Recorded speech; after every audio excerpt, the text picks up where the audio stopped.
En El fin con el dedo en el gatillo, una suerte de versión ficcionalizada de la vida del líder anarquista Severino Di Giovanni, una de las primeras escenas que vemos es el ataque a una prensa anarquista por parte de un grupo de privados al grito de "dejen de envenenar a la población con sus ideas". Este hecho, que la historia toma como disparador de la narrativa, no escapa mucho a la realidad de la época e incluso puede haber tomado inspiración de otros eventos en la vida real, en especial un momento en el cual el significado de la libertad de prensa se encontraba en plena discusión. El cine es una gran fuente primaria para analizar contextos histórico-culturales y, en tal sentido, es una gran cápsula del tiempo respecto al discurso social de una determinada época. A menudo parece una fotocopia de discursos que se promovían en las charlas de café de aquellos momentos determinados. Los comienzos del siglo XX en Argentina son un periodo lleno de conflictividad, de afloramiento de nuevas ideas y de luchas de estas con las ideas que históricamente habían tenido mayor prevalencia. Asimismo, es un momento de redefiniciones, en el cual nociones como libertad de expresión o libertad de prensa comenzaron a mutar al significado con el cual son conocidas hoy en día. Y dentro de este derrotero de eventos, los combates de ideas tendrían una traducción directa en los discursos sociales. En esta época tendremos la explosión del cine industrial y, como tal, el cine se convertirá en un motor de difundir ideas a la población en general. Tanto unos como los otros notarán el poder de este y comenzarán a producir cintas y censurar otras con el objetivo de divulgar sus ideas, convirtiendo el cinematógrafo en un verdadero campo de batalla cultural. Si bien el derecho a la libertad de expresión se encontraba en la Constitución Nacional desde su concepción originaria, eran muchas las discusiones que se planteaban en torno a sus verdaderos alcances. Las premisas que actualmente damos por sentadas en muchas áreas eran debates que aún no ocurrían. Aunque existía un discurso generalizado de promover un concepto amplio en torno a un prototípico derecho de libertad de expresión, estaba muy lejos de nuestra concepción moderna como derecho preferido. Al menos, eso es lo que pudimos reseñar en lugares como en el que ahora estoy, que almacena años de opiniones legales históricos al alcance de cualquier persona que busque estas respuestas. El concepto de libertad de expresión pronto hallaría desafíos inesperados en la ola de nuevas ideas que provendrían de Europa con el auge de la inmigración. Ideas que pondrían en juego, en opinión de contemporáneos, la paz y la seguridad institucionales, y que con su cuestionamiento combativo y violento pondrían en jaque el status quo de la oligarquía dominante. Y por ello, pronto empezarían a ser resistidos por el Congreso, que sancionaría las leyes de residencia y defensa social, la justicia, que en el fallo de la prensa afirmaría que no es admisible que los redactores de la Constitución, después de crear un gobierno nacional munido de determinados poderes para ser ejercidos en el territorio de las provincias, lo hayan entregado inerme y sin defensa a los ataques delictivos y disolventes de la prensa, y de la sociedad en general, más aún de los atentados llevados a cabo por estos movimientos y que se representan en la cinta. El cine no tendría un rol pasivo en esta nueva realidad. Una docena de cines anarquistas y socialistas empezarían a aparecer en las urbes principales, promoviendo su filosofía política a través de la proyección de cintas apologéticas de sus ideas y a la financiación de producciones propias más tarde. Muchas de estas producciones, ahora perdidas, son las primeras que transparentan el uso del cine como herramienta de construcción de opiniones y además la promoción a la población en general de estas ideas por medio de una herramienta con mucho más alcance. Poco tardaron los gobiernos en hacer algo para parar esto. El cine, como el resto de artes, es un documento histórico de su contexto de composición, filmación y distribución.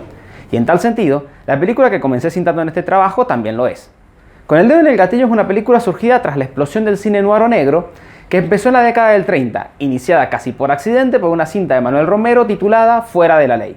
Cinta producida en un contexto complejo, siendo una suerte de control de daños del director Manuel Romero para evitar su propia proscripción, a causa de cuestionamientos que había recibido tras una serie de representaciones críticas al accionar policial en sus cintas anteriores, particularmente en El Cañonero de Giles. ¡Viva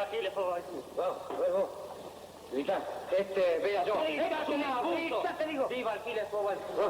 Fuera de la Ley, sumada a las influencias de los policiales estadounidenses como Scarface, promovieron los policiales en el cine argentino y en nuestras productoras. Y al igual que en aquel país, sería trabajo de guionistas y directores evitar las censuras de la época que, inspiradas en el Código Hays, buscarán circunscribir el séptimo arte a aquellas historias consideradas por los censores buenas para la moralidad y el enaltecimiento de la patria. Es por ello que se generan personajes típicos, se establecen estos protagonistas villanescos que son irremediables e incorregibles, y un héroe o un sistema dispuesto a perseguir hasta las últimas consecuencias a los responsables.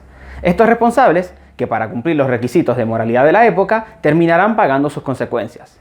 Es lo que vemos en ambas cintas, donde el accionar irremediable de los protagonistas es presentado claramente de modo de que veamos el castigo inevitable de la autoridad como algo deseable. Y en esto, el discurso aleccionador del cine no dista mucho del que se perseguía con la sanción de leyes que hemos debatido anteriormente. Es acá que vemos el rol del cine en la época, como guía moral de la sociedad. El cine se coloca como formador del consenso que, junto con la coerción de la ley, constituyen la hegemonía. Es el objetivo claro que el Código Hays y sus promotores, tanto en Estados Unidos como aquellos inspirados por él en nuestro país, se habían propuesto para el cine. Y esta será la postura de gran parte de los futuros intervencionistas que se encargarán de la promoción y censura a partes iguales en las décadas que se vienen. El cine seguirá siendo pensado como herramienta moral durante un extenso periodo de tiempo, sea por intervención del Estado, por decisión propia de las productoras o de los creadores, o por factores de poder como la Iglesia. Se seguirá buscando la educación moral de la población por medio del cine. Y en esto es claro el rol que estos grupos otorgan al anarquismo. El anarquista es el villano por excelencia, el que desconoce las normas sociales, se rebela contra el Estado y sufre un inevitable castigo por medio de aquellos que tienen la función de preservarlo. Por lo contrario, la prensa será la heroína de la historia, siempre que su rol sea el de preservar el orden y la moral pública. En cambio, será perseguida cuando colabore o se alíe con los enemigos de la sociedad. Al menos eso muestra el cine industrial o de masas. Si quisieron Mowgli Abar, Petit de Murat o Homero Manzi parafrasear las frases vertidas en los debates del Congreso, es algo incomprobable. Es posible que la inspiración haya venido de otros discursos contemporáneos no muy alejados de estos, pero sobre la misma cuestión. En cualquier caso, esa frase que el director y los guionistas decidieron inmortalizar en el celuloide refleja un pensamiento de época, conservado casi de manera impoluta gracias al cine. Él era un federal que estaba de turno en la seccional. Escuchó la voz de alarma y de inmediato acudió con su arma. Ese hijo abandonado nadaba en mares de droga y pecado, de profesión delincuente, y también estaba armado hasta los